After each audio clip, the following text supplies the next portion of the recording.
Hello guys, just a very quick, unedited, raw video for YouTube. I've had an awful lot of questions about bubblers and liquid oxygen production in the last few streams, and I figured I'd throw together a quick video showing my debug base and highlighting a few of the different builds. So, there's quite a lot of content here, so I'm going to get straight into it. Now, I've basically thrown together 4 or 5 different variations of builds for making liquid oxygen. So we have a standard bubbler build, a hybrid build, which is a bit of a bubbler mixed with some radiating properties, the conventional sort of radiator hydrogen pump through pipes build, and then we've also got a couple of Aquatuner builds that I will show off when we get to them. But first of all, there's obviously been a lot of resurgence of interest in creating liquid oxygen since the Outbreak upgrade, and with the release of Rothgar's recent community bubbler video, which is very good. If you've not seen it already, check it out. It's sparked an awful lot of questions, and my stream has been full of people asking about how to do it and what the properties of different materials are and so on and so forth. So I thought I'd show just some of the different designs and different ways that you can approach this depending on how much liquid oxygen you want to produce. So again, I'm slightly rushing to do this video because I'm due to stream shortly, so you'll have to bear with me. If I make any blatant obvious mistakes, leave me alone, it's fine. But yeah, this is the first one. This is a standard bubbler. The conventional sort of original design was by a guy called Beowulf off the forums, and essentially what we've got is hydrogen that's being cooled down to a certain temperature that you designate yourself, ideally below sort of minus 200-ish. The hydrogen then gets pumped into this chamber here, and then through a separate pipe we've got polluted oxygen being drip fed into the system, and when it hits the cooled hydrogen it essentially turns into liquid oxygen. Okay, now providing the room stays below, I think it's minus 183, 183 negative for liquid oxygen, providing it stays below that temperature, it'll just sit in a pool on the bottom of the chamber like this. Now this may look like there's an awful lot of clutter in the room. Reason for that is I have some wire bridges that are helping to cool the room down as well. These wire bridges are sat in the liquid oxygen, which means that they are transferring their temperature to the room, just giving a bit of extra cooling. No other purpose than that. Likewise, other materials in the room, as much mass as you can possibly get in the room, generally will make it more efficient. It takes longer to cool down, but it will cool things down at a better rate. Don't really know how to explain that any different, but essentially the more mass you've got in the room, the better. Makes it more stable and less prone to temperature spikes. But a very simple system here, which is essentially atmo switches to regulate the pressure in the room, making sure I don't pump in too much hydrogen so that I can't get any polluted oxygen in there, and also temperature switches, thermo switches, to basically tell the pumps when to pump more hydrogen in, and also this pump over here is for when to dump hydrogen out the room and cycle it back through. So essentially we've got this pump that recycles any hydrogen through this little filter here back into the system, and then this main pump obviously is pumping hydrogen into the system. And yeah, basically that's it. It's quite simple. Our liquid pump at the bottom here is just dumping the purified liquid oxygen into this chamber that we could then run a pipe off and use for whatever we want. This pump I generally set to a hydro switch and just tell it to be active when above a certain threshold, whatever you want basically. I would say leave a good few kilos on the ground, like I've got 150 kilos sat here now, which is again making the room more stable temperature. So that's the hydrogen bubbler, sort of dissected and mutated for my design, but there is a very good one on the Clay forums by a guy called Beowulf. If you search for his name on there, you'll be able to find it. And he's coined as the original guy that made the first bubbler. And there's all sorts of variations and tweaks that have been done by the community on there as well. So that's that one done. That's the conventional bubbler. The next one we'll look at is the radiator setup. Now this is again a very common design, essentially pumping cooled hydrogen through granite pipes or a high temperature transferring pipe, radiate through the room, and then pump in polluted oxygen. So what we have here is a thermoregulator. It's just in one big loop. The thermoregulator is getting its input here, and depending on whether it's toggled on or not, the hydrogen either goes into the regulator or hits this bridge. There's actually a gas bridge here, and continues to circulate. So if the thermoregulator isn't needed, which is governed by this thermo switch that's submerged down here, the hydrogen will just bypass it essentially and just continue to loop. So at the moment we're at at the moment our hydrogen is at minus 211-ish, so it's probably still going to be recycling through. So if we run it for a second, you'll see that it's going through. However, if I trick this switch, you'll see that the thermoregulator is no longer working, but the gas is still flowing. It's just bypassing through the thermoregulator, basically. Okay. Similar principle as before. We have our pump slightly submerged. I've not got any other radiating materials in the room. I could potentially fill up this chamber if I wanted to with things like liquid bridges or wire bridges or anything really. I could even just run some wolframite pipe, just empty wolframite pipe all over the room, and that would just give me more mass in the room to cool down. It would mean that the room takes longer to cool, but once it's cool, it'll stay at that temperature for longer. That's the idea. For supplying the supplying the polluted oxygen, I should probably explain, because obviously I'm in debug mode and I've not got like biomes dug out and stuff like that. I've just got some morbs. These morbs are submerged in water and they just emit oxygen, polluted oxygen at a ridiculous rate. So in this room we've currently got 155 kilos of polluted oxygen per tile. I think I was doing a similar setup down here as well. They just release a ridiculous amount of polluted oxygen, and you can actually do this in single player. You don't need to spawn them in debug. Oh, I've got some food decaying. But yeah, the beauty of this sort of setup, you can just do it with one thermoregulator. You can actually get quite a good throughput off it. I won't go into any of the figures and maths of each build specifically, because honestly I will give you the save file, I'll link it to it in my description, and you can just have a play with it yourself. The figures are very difficult for me to calculate if you go off and build your own, because it's all dependent on how much you're cooling, how big your radiators are and what you're doing and how much you're pumping in. But essentially the thermoregulator is cooled by some wheezeworts up here. This chamber is just to keep the thermoregulator cool basically. And then our polluted oxygen is coming from this chamber. The polluted oxygen is actually throttled by this valve that's here, and is toggled off and on with this gas filter. The gas filter is just set to a random element like gold or helium, it doesn't really matter. And this gets toggled on when this switch, this thermo switch, is below a certain threshold or above a certain threshold, and this atmo switch is telling it at what pressure level it can go up to in the room.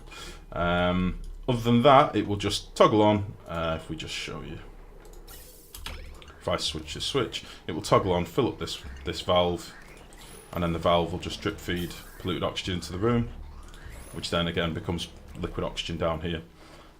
This pump down here was just for priming the system. The beauty of this, once you've primed it with your gas, providing no pipes break, you've basically primed it with full 1,000-gram packets, and you don't need any additional pump power. A lot of systems, if you did this with a like this system I'll show you in a moment, you'll need to have 2 pumps in order to make your pipes fully saturated, or use like a valve bridge system. But it's better just to have a closed system like this ideally for this radiator system. But that's that. This is a very good build. It's been around for a very long time. A lot of people have done various different versions of this. It can be as big or as small as you like. The only caveat I will say is if you're going to make a massive radiator, you'll probably need to break your radiator into multiple parts and have different thermoregulators controlling different bands of radiator. But you can go pretty big with it, I would say. I'll look at this one next. This is something I've been tinkering with recently myself. This is a sort of hybrid of the two. So what we have here, we've got the same sort of chamber here. This is just with some gas that I've spawned in. This gas is being cooled by some wheezeworts just to pre-cool it a little bit.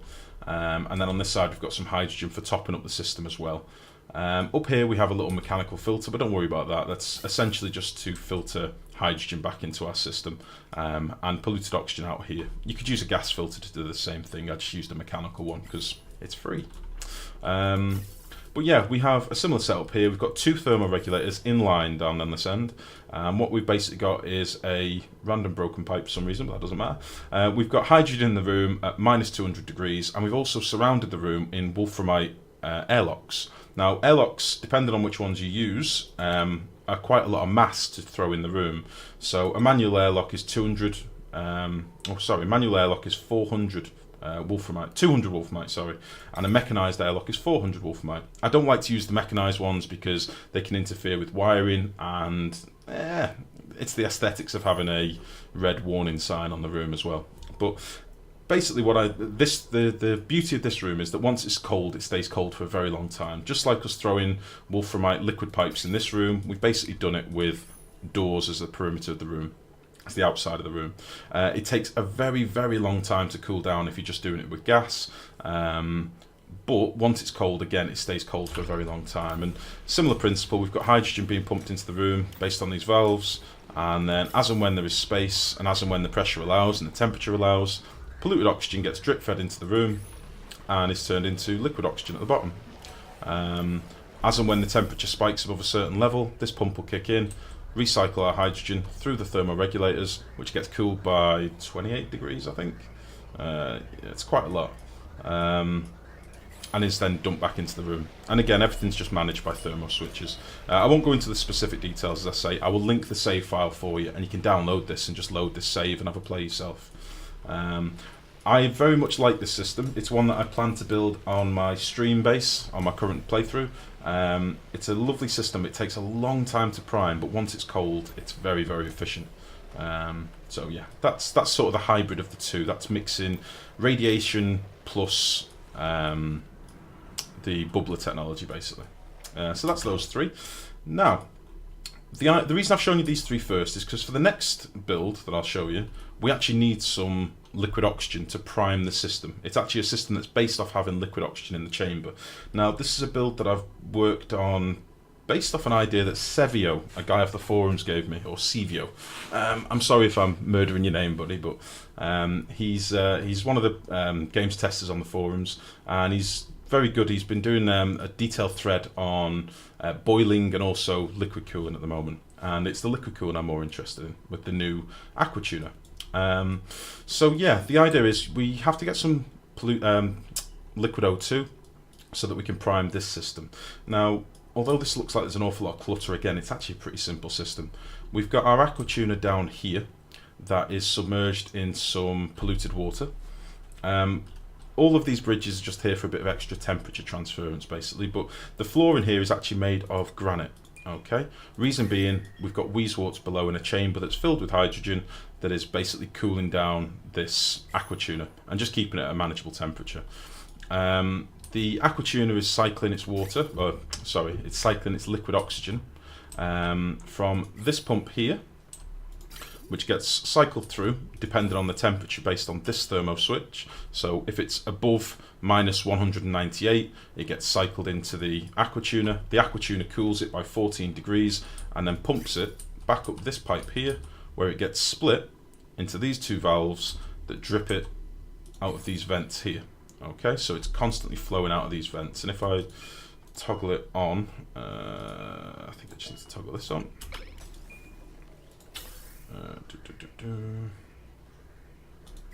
In a second it'll start working once the temperature starts changing. Now, as regards the polluted oxygen, again, very simply, it's coming from this pipe here. This is just signifying where your polluted oxygen is coming from. This pump is filling up with this bridge here. Goes to this bridge, splits it into these two valves, and again, these valves are where we're governing the flow. So currently these are set to like 50 grams or something. I think it was just whilst we set it up. So we've got 100 grams a second, roughly, going into the system. And as it warms up, essentially the polluted oxygen will hit these cold tiles here. These tiles are actually made of granite, so these are constantly at a very cold temperature, like minus 190 odd, minus 200 nearly, 198, 197. As soon as the polluted oxygen comes out, it's hitting this cold air and the cold tiles and turning into liquid O2. And then we've got a pump over here. Ooh, bit of lag. This pump here is just signifying where we're dumping our liquid O2 to. You can't really see it too well because it's hidden behind everything, but there's a pump here and a hydro switch here, and again it's set to active if above 495 kilos, and it's set to the second tile, meaning that it's maintaining this top tile. So it's just for the aesthetics again more than anything. It keeps these chambers sectionalized and separate. And then in the background here, the reason there's all this clutter, we have an awful lot of wire bridges that are just thrown in here they're not affecting any of the circuits, so they're just thrown in to give us a bit more mass in the room. And again, I think we've got gas bridges as well. Same principle. Gas bridges made of granite, just transferring some of the temperature from this liquid O2 up into these higher tiles. And yeah, essentially it's a really good system. There's an awful lot of throughput from this. The void down here is just for dumping excess oxygen when it arises. It shouldn't really arise. It was just when I was priming the system with this pump. This is very good. I'm planning on doing some more builds with this Aquatuner build. It is very, very good. Doesn't use as much power as I thought it would as well, because it only toggles on once in a blue moon. So here you go. We've got oxygen coming in, liquid oxygen coming in at minus 197.4.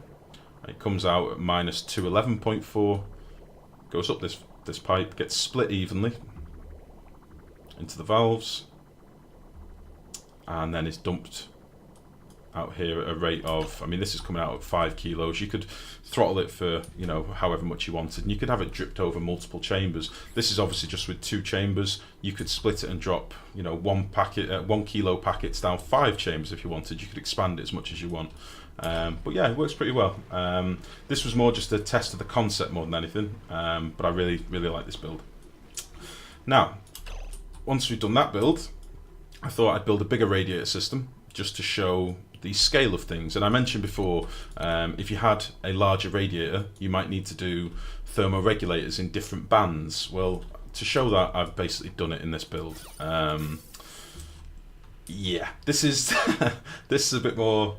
This is not as complicated as it looks. It's actually very, very simple. It's the same principle down here of a thermoregulator. You can't see for all the cluttering crap in here, but it's a thermoregulator that's got a bridging over the input of the thermoregulator. So if the thermoregulator is toggled off, the gas can still flow, and it'll just zigzag up and down the chamber, and then this is the pipe coming back in.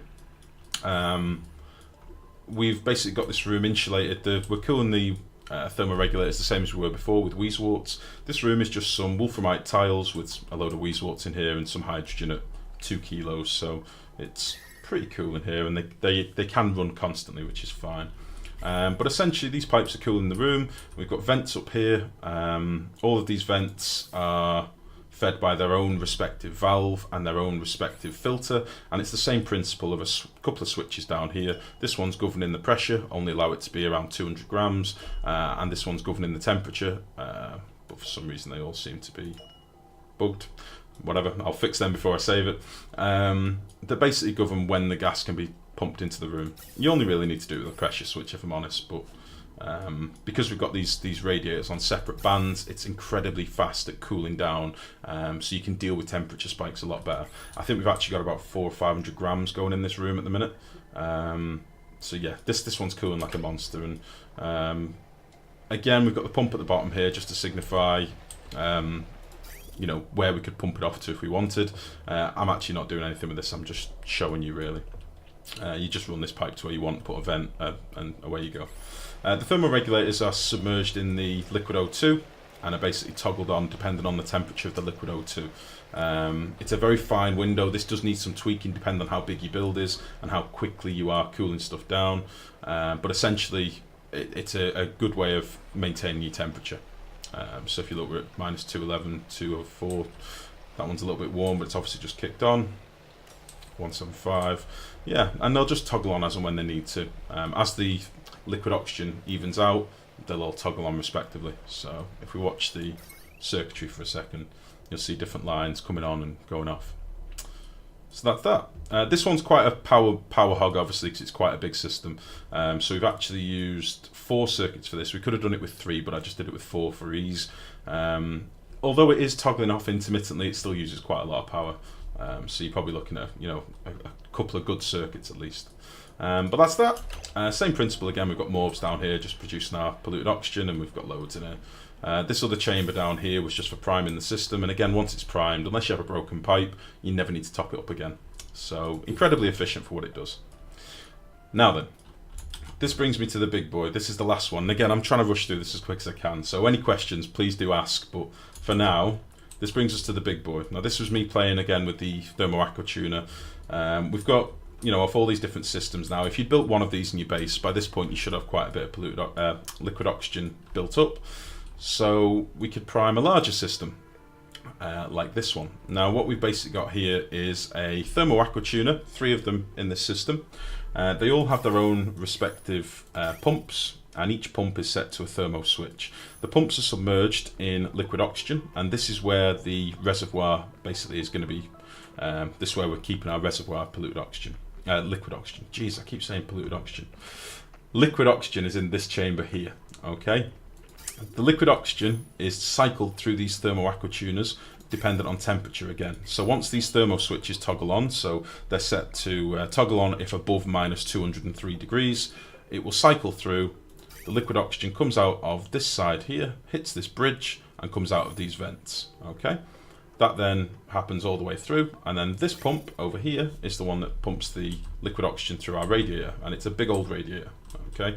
It actually deviates into the tiles here a little bit just to cool the bottom pool and the pump, and then comes back out the system all the way through this radiator and out of this bridge and dumps out this side. Idea being that the warmer liquid oxygen will be on this side of the chamber, and the cooler will be near the pump that the radiator is actually being filled from.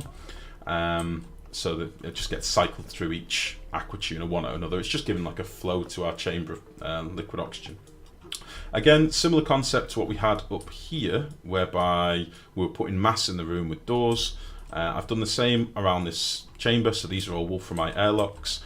We've got wolframite airlocks in the chamber as well itself, wolframite pipes in the background, and then the vents are all sat on top of a wolframite airflow tile and a wolframite mesh tile, meaning that our polluted oxygen will be filled from this tank here and this tank here. You could actually do a double flow. I'm not sure how much gas this can actually handle yet, because I've not long finished building it, but essentially you could double up your flow so you can make bigger packets come through the vents.